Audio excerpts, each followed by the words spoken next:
Well, greetings everyone, and welcome to a very special online event today. It's called Secrets of the Witch's Cauldron: Everyday Rituals, Spells, and Divination for Self-Empowerment and Spiritual Growth. My name is Stephen Dinan. I'm the founder and president of the Shift Network, and I see today as a very important call for quite a number of reasons, but one of those is really that part of the healing of our world, the shift into a new paradigm of possibility, is the reclamation of the feminine, particularly in spiritual arenas. And so often, the connotations people have around witchcraft are clouded by a lot of history of marginalization or oppression, but it's really quite a powerful and beautiful system of spiritual practice. So we're going to get to explore this ancient system that really predates Christianity, some of the major Abrahamic faiths, and we're going to get to explore and do some practices together with one of the world pioneers in teaching and reviving these traditions. Her name is Linda Rauch. She's an initiated Wiccan priestess, a psychic medium, and tarot reader, and I think you're really going to enjoy her. So Linda, thank you so much for joining us here today. Thank you so much for having me. I'm delighted to be here and I'm excited to be in the cauldron of shift, and let's make some magic and see what happens. So Let's I'm do it. here. Well, Happy. we're going Yeah. to dive in today. We have an hour with Linda, and we also have a brand new course coming up called The Witch's Cauldron. So we're very excited for all those who want to go further into this important work. So Linda, I always like to start our calls with a little bit of personal backstory and what propelled you onto this path and really to devote so much of your life to it. Okay, well, I was a witch before I even knew what a witch was. I was doing things as a child like making rose petal potions and speaking to fairies and just talking to trees and looking at the moons and the stars. And I was also tuning into subtle beings at night. So I was doing all of that, not really having much of an opportunity to talk about it with other people or read about it, because in those days, we're talking about the 60s and 70s, there wasn't much on. There was certainly, we had two channels on TV, we had no internet, so and two library books about this kind of thing, and they were things on Greek mythology. They weren't even really related. So I was always aware that there was more to life and that there was a magical world that wasn't just for fairy tales. And I looked for it. I studied astrology, I studied numerology, anything I could get my hands on as I kind of developed.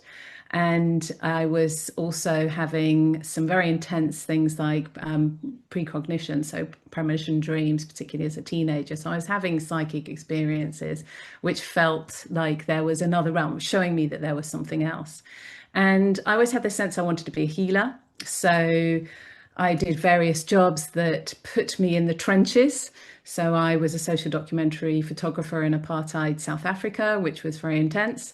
Wow. But it gave me, yeah, as I was only 21 when I left, we didn't even have access to a telephone. So it was very different from today. I don't know how I had the strength and courage to just get up and go, but I did.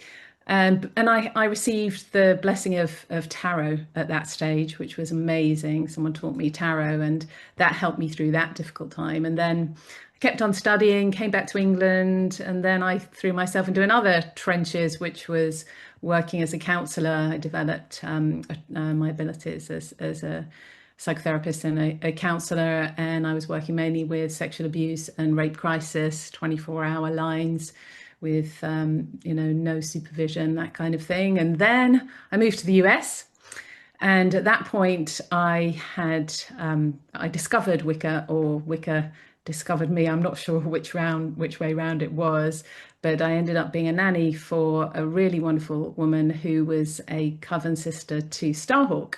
So it was amazing. I got to be right in the center of this kind of new neo-paganism, or this whole kind of world that was blowing up at that stage, and getting a lot of interest and excitement. And that's when I started to acquire all the tools of traditional Wicca, or reclaiming version of traditional Wicca. And that helped me because I was working in another set of trenches, which was working at San Francisco General Hospital as a substance abuse counselor during the AIDS epidemic with methadone clients. So they were heroin addicts. Most of them were triple diagnosed, homeless, and Vietnam vets. So that was another pretty intense set of things to kind of experience in the unfolding of my life. And I kept developing my tools. Came home to the UK. I was pregnant. I had a baby. The UK was very much about Saturnian, ruled by Saturn. England is very Saturnian, and so I kind of put away the witch, the outside witch. I became the witch within, and led a solitary path for a number of years, and studied homeopathy, became a homeopath. I had a second birth, which was an embodied consciousness awakening in 2012. So I studied again. I kept studying, adding more tools into my toolbox. And then kind of reaching the end of this story up till now, I was diagnosed with cancer in 2019, thyroid cancer. And I went through a year of, again, like an initiation, like my Wiccan initiation that I had back in San Francisco. It was another initiation, and I kind of came out to the end of that initiation feeling like, okay, I'd given up on life. I'd really felt like I'd tried so hard to change the world and to help people, and I really wasn't making enough of a difference, and the world just seemed to be getting worse, and I'd given up. And so that taught me to, right, come on, you've got to get back into it. And so I decided, yes, I'm going to get back into it, whatever that it is. And on my 60th birthday, I got a phone call from somebody who asked me to teach witchcraft online to a much larger audience. And I'd never taught it before. And so suddenly I was kind of catapulted out of the broom closet. And there I was teaching. And then I recently, in February, I decided that there needed to be a shift, and something was different. I could feel new energy coming in terms of people's interest in witchcraft. And even though I was ready, still always wanting to sit on the couch, watch daytime TV with my cat, I was like, no, come on, you have to do more. And so I made a pledge to St. Brigid during Imbolc, which is a Wiccan Sabbat, one of our holidays. And I said, I will step up. I wish to have the courage, or I pledge to have the courage to step up when asked to work for the goddess. I can't remember the actual exact line, but anyway, I've got it written down somewhere. And 2 days later, I was contacted by Shift. So I go with the flow. And I I do guess what I'm the told. goddess was listening on both sides. So, well, there's a lot of different threads we could explore. Thank you for that background. But part of one of the thing that struck me is the current of healing, really working towards healing, ameliorating our world, improving, addressing suffering. And I'd love for you to share a little bit about the sort of the traditional roots of Wicca and what that is coming out of, and this kind of impulse towards a spirituality that's very embodied, very much a reverence for this world and the healing of this world, and maybe share some of those foundations. Well, if you get 100 witches in a room, you're going to get 100 different traditions. So that's the first thing. There is no set tradition. There are known traditions, and you'll have lots of people saying, no, it's supposed to be this way, it's supposed to be that way. But the way I teach it and the way I view it and the way that I've been trained, and the way I've seen that is kind of most effective, is that it's our own route. It's our own route to personal healing, and it's our own route to kind of healing the world. And we have, going back way, way, way back, even before witchcraft was known even remotely as it looks today, we had this understanding of the world, which many of your faculty have, many of your teachers, that we are part of the natural world. And for example, there is a Canadian goose that's walking up and down my road with 7 little goslings at the moment, without its partner. And it just shows you that they mate for life, and we're in a suburban area and it's streets. They're not supposed to be walking around, but looks like they're looking for their mate who has died or been killed or whatever. And it's this understanding that there's natural things that happen in the world of nature. We don't have to look very far to understand that there is love, there is communion, there's family, but there's also natural death, natural change, there's shifting of cycles. And the ancients knew that. The ancients understood that. Whereas our world today, we just try and control it. We try and hold on to be as young as possible, to be as beautiful for as long as we can, to have as much as we possibly can. We acquire so much more than we actually need. And so I think the real roots and what comes through the thread of all traditions is this understanding that we are sharing the world with nature, and there is a communication going backwards and forwards between us. And whether it's experienced as the moon or Luna, as the goddess of the moon, or the moon itself, they're really analogies to understanding the energy that exists of who we are as human beings, which is, the great mystery. We don't really Mm, know. We know parts of that, but we don't know much. mm. I'd love So for you to share a yeah. little bit about how a lot of the manifestation and creative practices of Wiccan sort of are about this harmonization or alignment with natural forces and cycles. Yeah, I mean, the whole wheel of the year, which are all the Sabbats, are based on the equinoxes and the solstices. So the important points that the sun and moon connect, and the movement of the seasons. So recognizing the seasons, and we just work along with that. And then, of course, the moon cycles as well. So we've just gone past a new moon. So there's a sliver of a moon in the sky right now. So we know that we have the opportunity and the blessing for us to be able to start again. We can refresh each year, and each month we can refresh.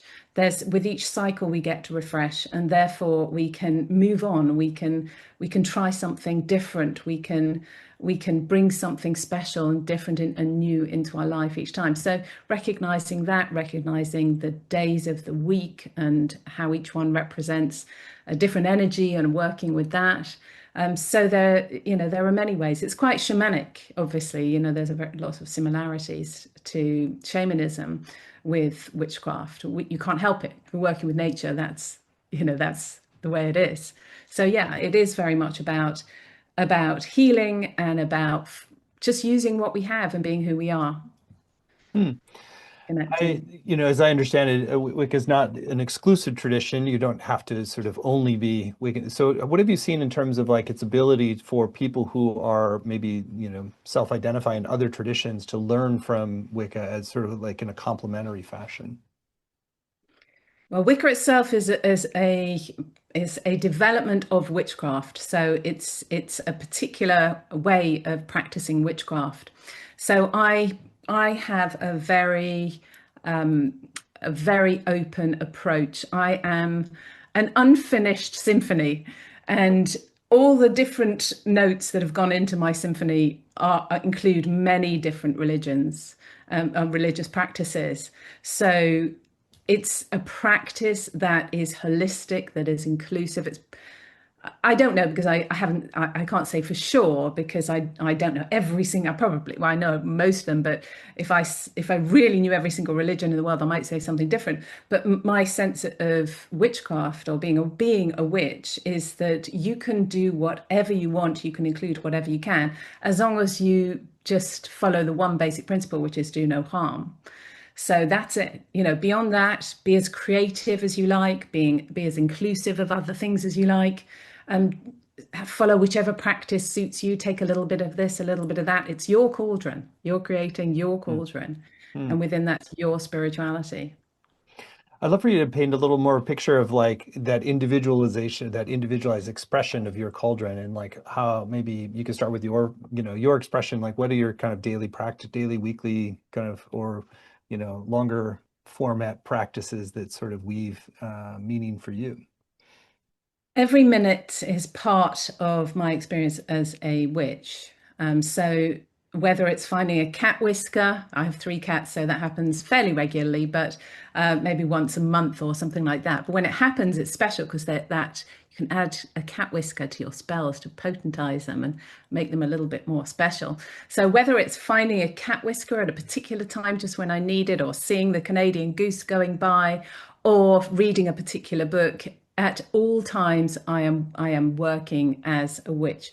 But in terms of my own individual practice, I have always been drawn to plants and healing, and in with plants and flowers, which is partly why I became a homeopath, because although it's not exclusively plants, we use a lot of plants. So I will work with plants. That's my thing, to work with plants. I also work a little bit with kitchen magic. So if I'm cooking, I'll work with putting all the the ingredients for that particular intention, whether it's love or welcoming someone or supporting somebody through grief. I'll put that with the spices and all the different little things that I might use in that. And I have an altar, a working altar, so I change that on a Wednesday, which is Mercury Day. So it's a great day to work with your altar. So I'm using the deities to be able to just allow me to focus my work with them in kind of co-creation with their energy, which is really an analogy. It's telling the goddess, okay, this is what I want. If I'm doing a Wednesday to work with my altar, it's because I want to communicate better. So I have a working altar and I follow the Sabbats and I follow the moon. And I do things as much as possible according to the moon and astrology, which of course is all the movements of the planets. Hmm. Yeah, it's I mean it's amazing how many threads of witchcraft practice get woven into the shift network too in different ways too. It's sort of it infuses a lot of different things that we're into, whether it's plant working with plants or astrology or tarot. And so I want to ask a little bit more about spellcraft and just the role for spells and some dispelling some myths around that and how you go about approaching that, since I think that's one association a lot of people have with witchcraft, that it may be sort of somewhat, not accurate. Yeah, I don't have a black pointy hat, and I don't have a tattoo of a pentacle on me as yet. And I do have a broomstick. I've got a little broomstick over there, but I don't ride it.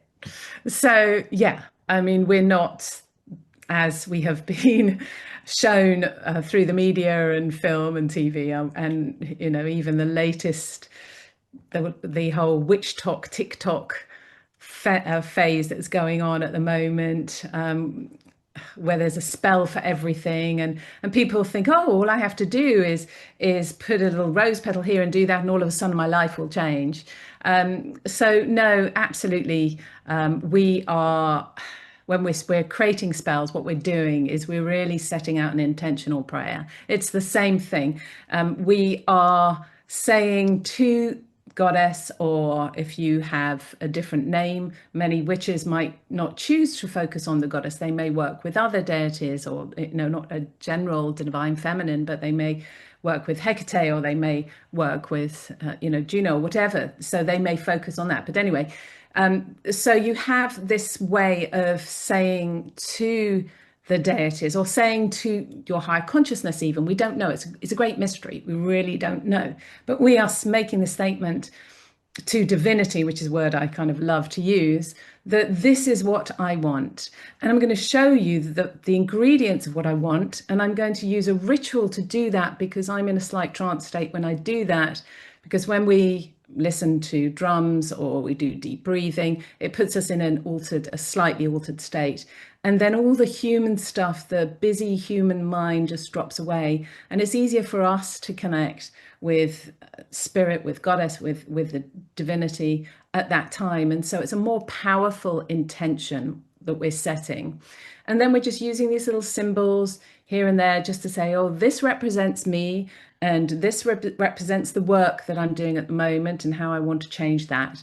And here's a little abundance sign, and here's a little healing sign. Maybe it's a flower or a crystal or whatever. And so you're just kind of creating spells that are not sitting there with a wand like Harry Potter. You're actually praying. That's what you're doing. You're intentionally praying. So in the way the objects kind of create more of like the full embodiment of the intention is maybe a way to say it. Thank you. Yeah, I'll well, use. I'm just reflecting back what I'm hearing. And so circling back, you Yeah. had said finding like a cat whisker. So how might a cat whisker sort of help embody or amplify a core intention that you're wanting to bring into a spell? So today, for example, so this cat whisker appeared. Two things happened today, apart from the Canadian goose that I keep going on about. I was in the middle of kind of getting some ideas together about what I really wanted to say tonight. and what I wanted to give to people, because I know that there's going to be some people that are not coming on the course. So I'm just happy to share. And there was a few things that came into my mind, and just as they came into my mind, this white feather just dropped onto my laptop, just out of the blue, literally out of the blue. There was no reason why it would come there, and it's a big deal to say your truth to anyone, let alone the public. And so it was a real kind of affirmation from the goddess to say, we're with you, don't worry, we're with you. But going back to the cat whisker, the same thing. So I was able to think about, okay, what is it that I would like to amplify today? And for me, that was the ability to communicate. So I did a little spell, and I just added it to some communication crystals so that it was obvious what I was wanting that amplification to go towards, and then just gently putting the cat whisker on those crystals, and that was it. It was just telling me that I want to do that, and telling the goddess or divinity that that's what I want to have help with, guidance, inspiration, especially, during the meditation later, that I channel. I don't have a script for these things. And so it's nice to have a cat's whisker kind of going, yay, come on, Linda, you can do it. It's great. Put yourself aside, let us through. We'll do the work. I want to ask a little bit more about the goddess and putting, it sounds like you kind of go back and forth from goddess to divinity. And I personally really feel that it's important, this reclamation of the divine feminine, the sort of the fullness of of spirit writ large. And we've sort of like had this patriarchal tilt for a long time, or like serious bias. And so that part of this reclamation is really important, is just to relate to the divine through the lens of the feminine. And so maybe share a little bit about why that's particularly important right now to you and to other people. Why is this sort of working with the feminine face of the divine really an important part of the practice? That's a great question. I love that question because it brings up so many issues. Because when, believe it or not, for some people, the term goddess becomes exclusive. Mm-hmm. And because the necessary next step for humanity is we've gone from, a matriarchal, much more of a divine feminine world, and then the patriarchy kind of took over. And now we need to kind of work with both. We need to integrate the two together. And so Wicca is definitely the feminine, in this divine feminine, in the sense that it's all about creativity. It's about nourishment. The aspects of the divine feminine are missing in our human collective, which is working as in this fierce mother that will very much protect the children, no matter what, that goes to the depths, that holds space. All those divine feminine aspects are absolutely essential. And that's why I like to use a couple of different terms, just so that people don't feel like it's an exclusive form of spirituality, because there will be people out there that want to work with gods, that want to work with the divine masculine and the wholeness of it. And that's the state that we need to reach, is the lack of polarities. We have such extreme polarities, and we're getting worse. The polarities are just getting worse.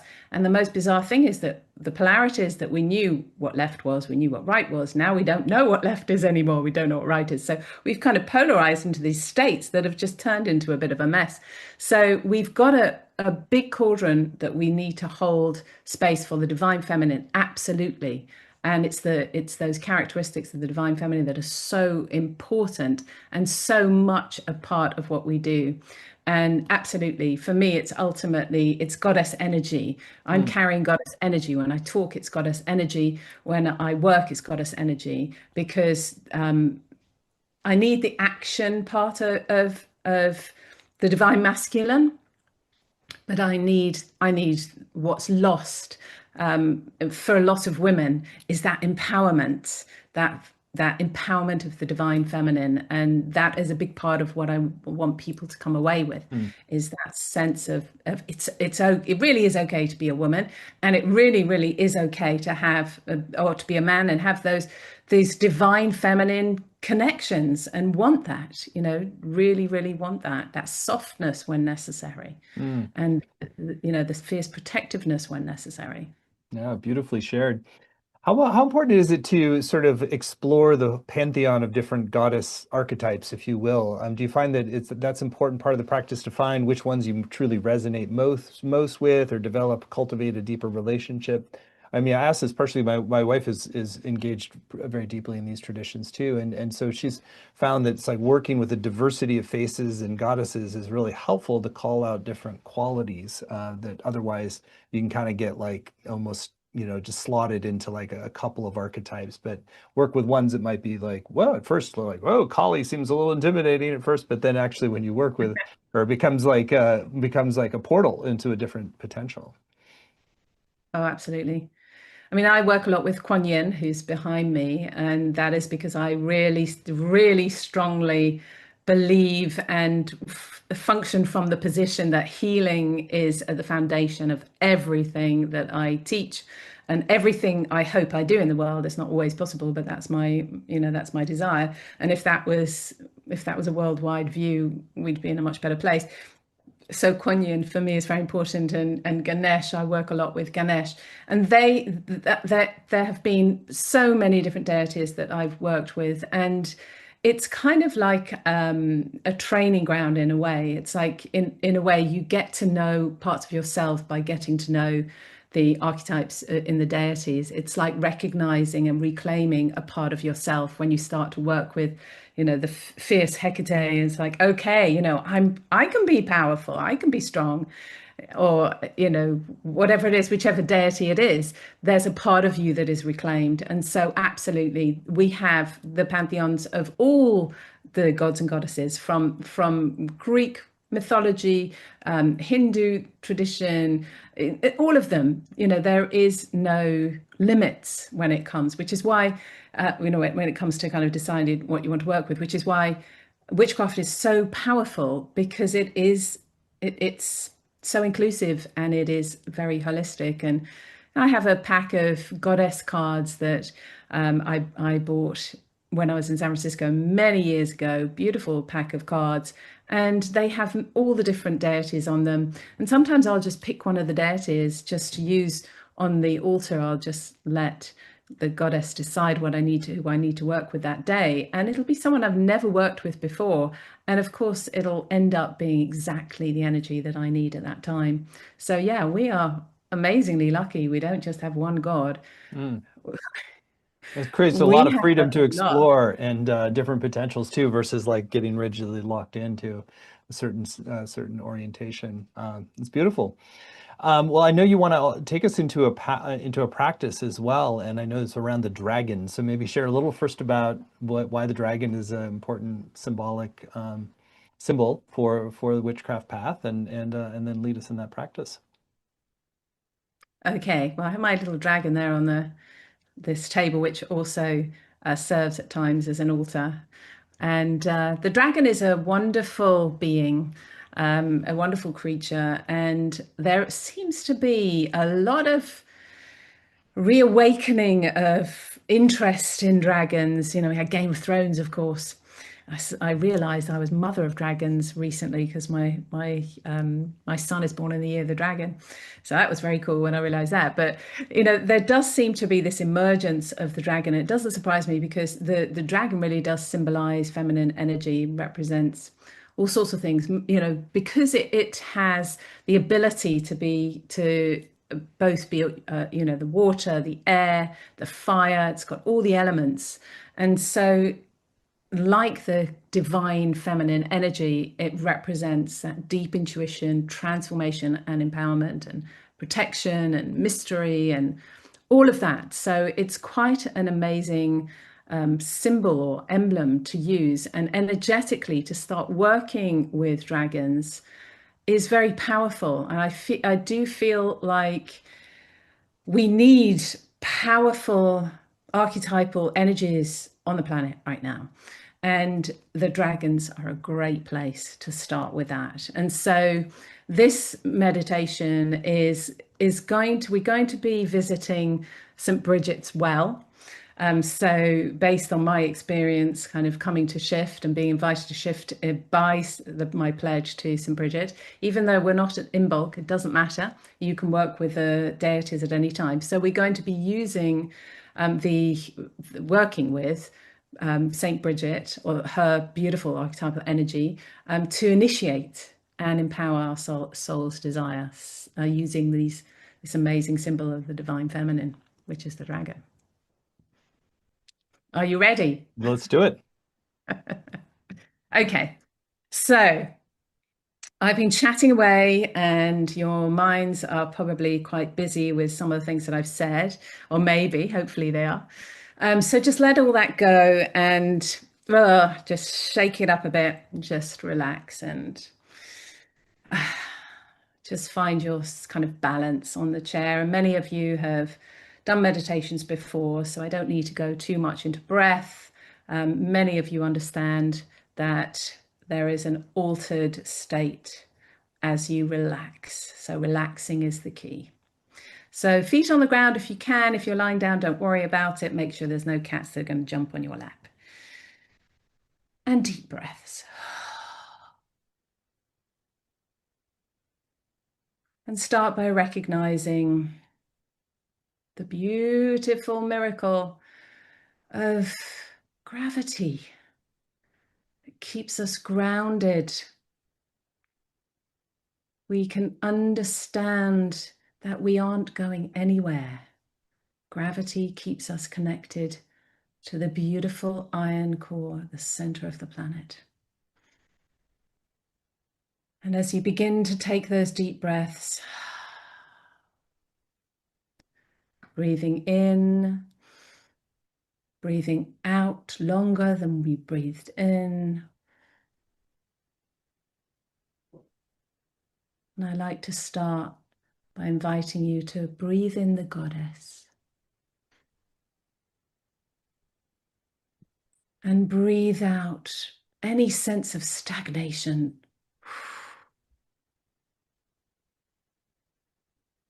Breathe in joy and breathe out busy mind.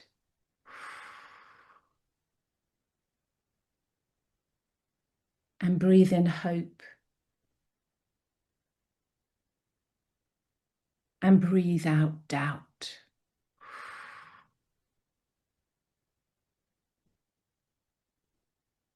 And you've already found that you're relaxing, that you're a little softer in the seat, that your body is starting to feel a little bit more free. And you may feel that sense that you're a little bit bigger, a little bit more open than you were when we started. Just breathe into that openness. Breathe out that closeness. And just breathe in that sense of expectation, that sense of creativity. What's going to happen? What can I do here? How can I work with this? And as we find ourselves entering the heart space, that is the place where we connect most with our soul, with the goddess, with divinity. And as you find yourself there in your heart space, opening and opening and opening some more, I want you to imagine in front of you the most beautiful field that you've ever seen. It's fresh, it's warm, you can hear the birds, you can see nature, pure and beautiful. And in front of you, you realize there is the most stunning dragon, huge, And you know, and you don't know how you know, but you know you are completely safe as you walk towards this dragon. And it turns towards you. It looks you straight in the eye. And there is a knowing, there is a recognition, there is an understanding. And you climb on top of the dragon, knowing this is exactly what you're meant to do. And very slowly and very gently, the dragon begins to fly, and you begin to take off. You can feel the breeze as you fly through the air, and it's the most magical feeling. And you feel like you felt when you were a child, when you believed in magic, when you believed in love, when you had trust, and the world was a special place. And the dragon flies and flies, and eventually you see ahead the most beautiful island, and below you is sea. And you approach this island, and the dragon lands, and there's some ancient stones scattered on the horizon. And in front of you, there is a well. And you came off the dragon, and you walk towards the well. And you stand in front of the well, and as you stand there, this very old woman in very old clothing from many, many generations ago. She stands on the other side of the well, and she says to you, "What do you want to pledge today? What is your soul asking to promise the world? What is it that you need to do to fulfill your mission, to push you just a little bit further, maybe out of your comfort zone, but something that is going to move you to a place where you find more fulfillment, more connection, more love? What is it that you want to pledge?" And she places in front of you a rock, a square rock. And you begin to write with the energy from your hands that seems like the fire of the dragon is coming through your hand. Without a pen, you write some words. And you can see that engraving word by word on this rock in front of you. It appears magically. And then she takes it from you, and she looks at you deep into your eyes, and there is an exchange of power. There is an initiation of sorts where you know that she's giving you what you need to achieve this pledge.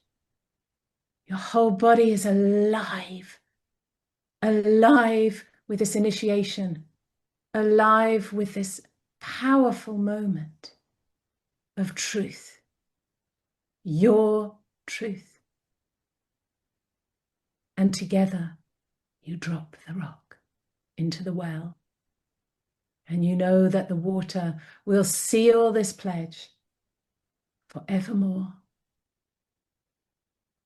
And you look at her again with gratitude for her beauty, for her gift of love, total unconditional love and acceptance for who you are.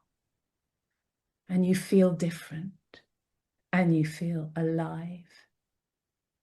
And you thank her and thank her, and you return to the dragon who has waited patiently. And he flies you back, or she flies you back. You may, as you're flying, communicate with a dragon. Maybe you share names. Maybe you talk of what you've just experienced. But as you fly back across the ocean and the land begins to change, and you return to the atmosphere that you knew when you first mounted the dragon. And then you arrive back where you came from. And you step down, and the dragon has a little breath of fire just to show you they can do that. And also to transform anything that needs to be transformed in order for you to achieve your pledge. And you thank the dragon again and again. You thank all the beautiful energies, your guides who have been with you, whether you know it or not, on this journey. And then you slowly breathe yourself back into the room, into your bag of bones we call humans, back from the magical world, but you take that magic with you forever and for always. Blessed be, so mote it be. And then you can open your eyes and return. That was beautiful and very powerful. Thank you. Thank you. Mm. Yeah, I never know what's going to happen when I do these meditations. So I experience it as well at the same time, which is lovely. I'd Mm. never met the Lady of the Well before, so that was special. Mm-hmm. There was, I think, a real shift for me, and I've usually experienced dragons as somewhat of a sort of a energy to be feared versus like a collaborator, an ally that you're riding and communicating with. And it's like, I think that shifts a relationship for me with like that sort of like this kind of like very powerful, somewhat kind of more underworldy kind of energy as like an ally. That's very cool. Yeah, and that's the divine feminine. That's that's the part we need to reclaim, and we need to be powerful. We all need to be in our own power. We Mm. need to be dragons. Yeah, the reclamation of the dragon power. That's very, very cool. Yeah, there's a big shift for I think probably a lot of us. How do you recommend continuing to work with whatever emerged for people in that meditation? Well, document it, very important. So whether it's finding a picture of a dragon or drawing one or writing the word dragon, putting it on your fridge, that can be as magic an altar as anything else. Somewhere that you'll be reminded, and you want to keep things fresh. So if you work with symbols in that way as a kind of magical way, you need to keep them fresh. So don't just put something that you've done like this in a cupboard or on the fridge and then don't do anything with it. Just keep it alive, keep remembering it, keep feeding your spells. And really, we just did a spell together in a way. Mm. So yeah, keep it alive and find ways, whatever it is, whether it's this course or whether it's any other course or tradition that empowers you. If it's something that takes your power away or gives you strict we need to be anchored in context, and structure is a good idea, but there needs to be freedom as well for our own personal creativity and expression. So find that somehow, somewhere that you can learn a practice that you can keep your own soul's purpose, right in sight, and what makes you the best person you can be right there at the front of everything. Mm. Beautifully shared. And I think this is a good moment to talk more explicitly about your upcoming course, which is an amazing opportunity to dive into these practices and to really harness them for our own, mission, growth, and healing in this world. So the course that Linda's agreed to teach for Shift is called The Witch's Cauldron: Everyday Rituals, Spells, and Divination for Self-Empowerment and Spiritual Growth. You can find it at the URL cauldronofthewitch.com, cauldronofthewitch.com. It's a 7-week program, and there are no prerequisites for this at all. You don't have to have been engaged in this practice. There's no, whatever tradition you're part of or not tradition. This is really just about giving you a set of insights and tools and practices that can help to cultivate deeper spiritual skills in the service of healing and your larger mission. So, Linda, I'd love for you to share in your own words some of your intentions for what people will come away from the course with, and then we can go through the modules and give a preview of what's coming. Well, you can probably guess what I'm about to say because I've been saying it all along. But the thing I love more than anything else with my students is when I see them start in a place of not sure where to go, who they are, what's happening in their lives. They're living in a situation where they may be unhappy in relationships or in their work. And slowly they progress to a place where they have an understanding of what their authentic selves. They have reclaimed the goddess, the divine feminine, and they are empowered. And so my intention for this course is that I start to give you ways that you can do that, and they're not complicated. I make it as easy as possible for people to start working straight away, start using these tools straight away, and to find their authentic, the witch within. Which leads us to the first module, which is called The Witch Within, the tools of grounding, intention, and awareness to bring clarity and purpose into your everyday life. Yeah, it's really important to have context. So this module, I talk about the history of the witches, what happened to a lot of witches in our very checkered past. I also talk about our soul DNA and our ancestral DNA. So how we got here, how did I get to be Linda? How did you get to be Stephen? Was it to do with what you inherited ancestrally, or is it your soul DNA? It's like your soul purpose and your tribe brought you to the place that you are on this planet today. Was it the astrology, whatever it is? So, try to work out the context a little bit in this module. And then we also talk about the days of the week and how they have meaning so that you can start working straight away and using the current moon cycle to support your spells. And we do our first spell, which is the Seal of Promise, which is going to be similar to what we just did, but it's got a different edge. We're working with different deities, different time of the month in terms of lunar cycles. So yeah, it's going to be a powerful initiation. Module 2, Lighting the Fire, direct energy and manifest your intentions through spellcasting. So this is about the healing potential of witchcraft and the importance of ritual, how that helps us with all of this. And I'm going to be talking about the concept of the triple goddess, which is very associated with witchcraft, and about using grimoires. So they are your journals to document what is happening, and both in an emotional journey, but also as a witch. And we're going to be going into spell casting, these intentional prayers, and using plants and herbs, and we're going to do a healing spell because it's the right time of the month to do a healing spell. Module 3, Embodying the Natural Cycles, release what no longer serves you and clear space for transformation. So again, we're going more into the celebration. So the wheel of the year, so the Wiccan Sabbats and how we celebrate them traditionally, and how you can work with them, and rituals and ceremonies for each one. And we're going to be doing some altar work, how to set up your altar and work with it in different ways. We're going to be looking at those analogies or symbols, the correspondences. So which day of the week do you choose? Which hour of the day do you choose? Which crystal do you choose? So those correspondences, and it's time of month to do a banishing spell. So to get rid of or release anything that you're holding on to. Module That's that. 4, Cultivate your witch's toolbox to foster personal and spiritual evolution. So the witches traditionally work with wands and athames and pentacles and cauldrons and chalices. So we're going to go through those because they are really useful tools to use. They work very well.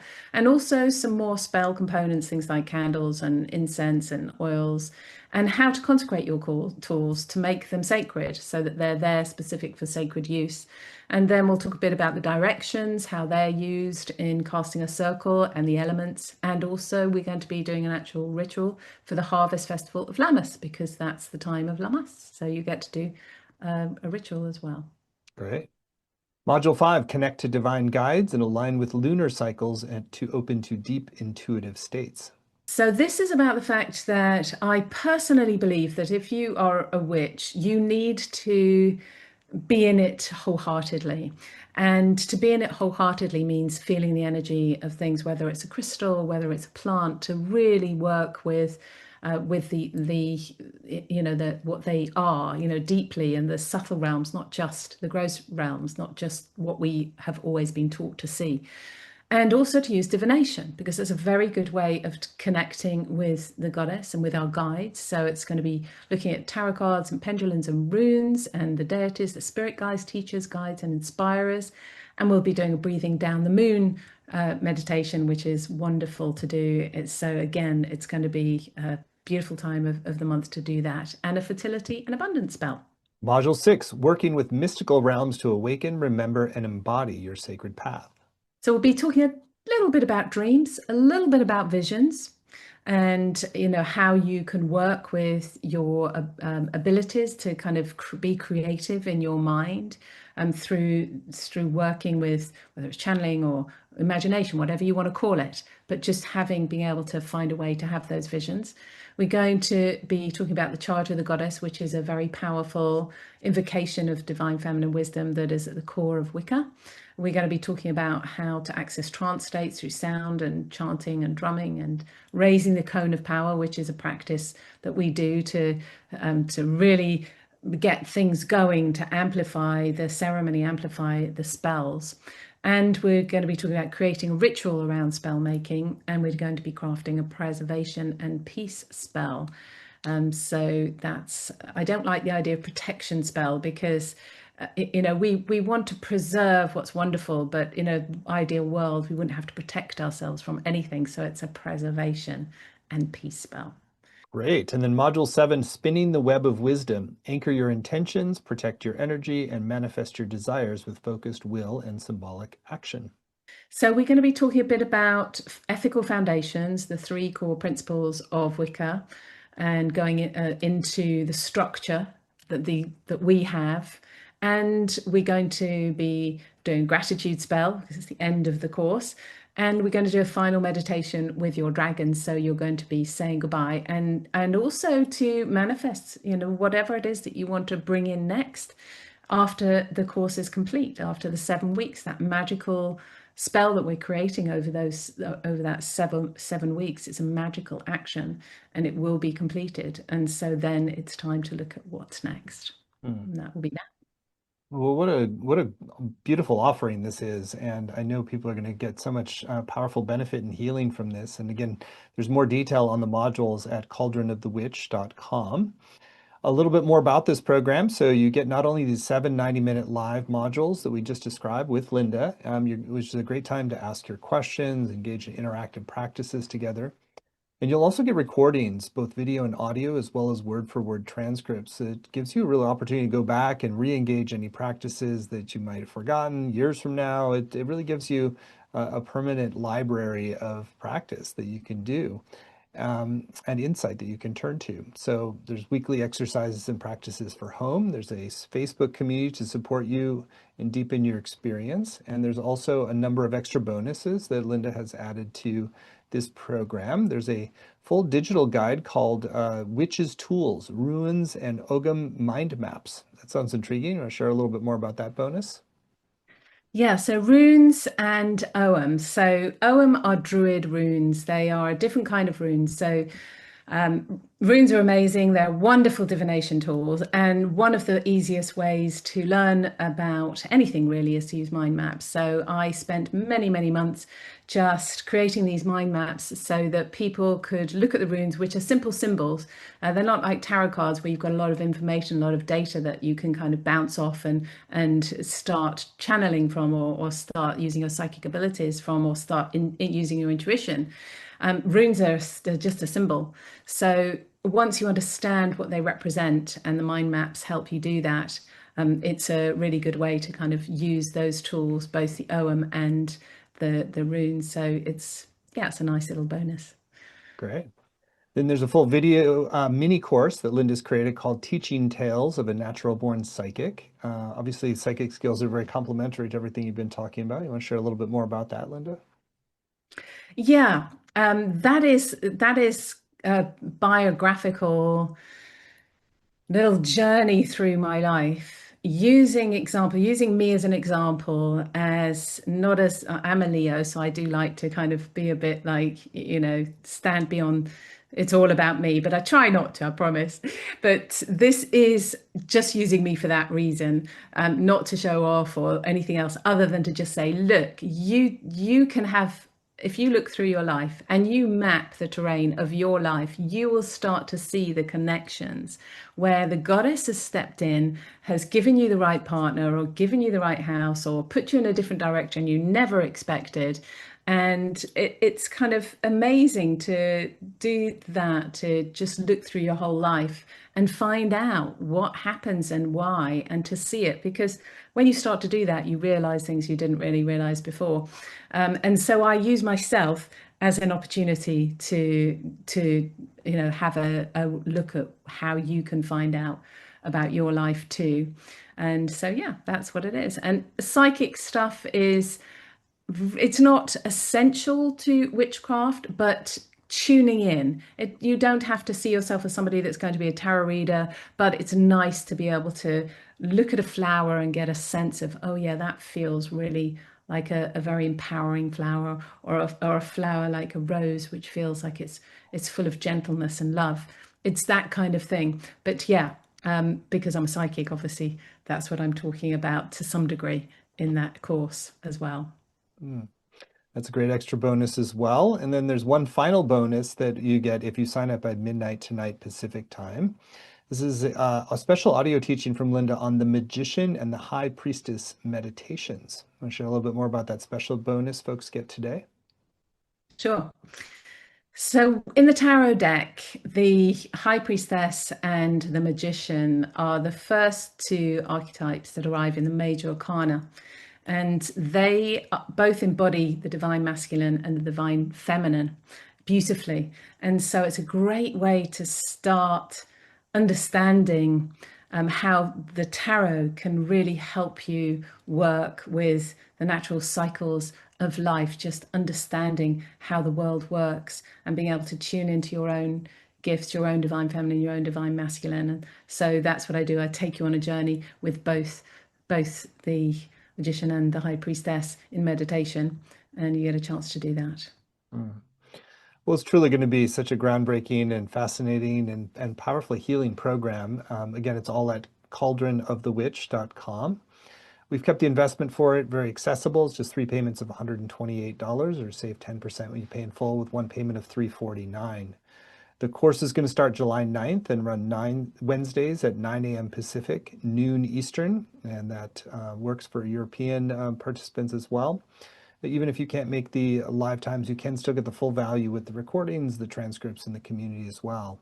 There's some beautiful testimonials of Linda's work and the comforting mother-like energy that's reassuring and comfortable, great detail and insight.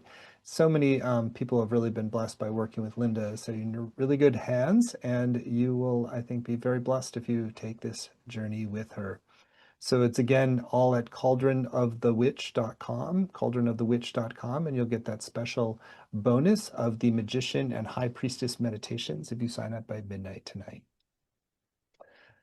So Linda, it's been really a joyful and fascinating journey here with you today. So thank you for your time and wisdom. Anything that's still on your heart you want to share with folks who are considering doing the full course with you? I just want to say that nothing makes me happier than to see people fly. And as I said before, just watching people evolve. And I know for me that Wicca and witchcraft and all the different manifestations of witchcraft that I've used and worked with over the years has been totally life-changing, but also the biggest support in a somewhat challenging world. And I don't know what I'd have done without it. It's given me the freedom, it's given me the creativity, it's empowered me, and it's absolutely my passion. So I really love teaching and sharing and hopefully creating lots of new witches out there. Just nothing will make me happier. So yeah, please Beautiful.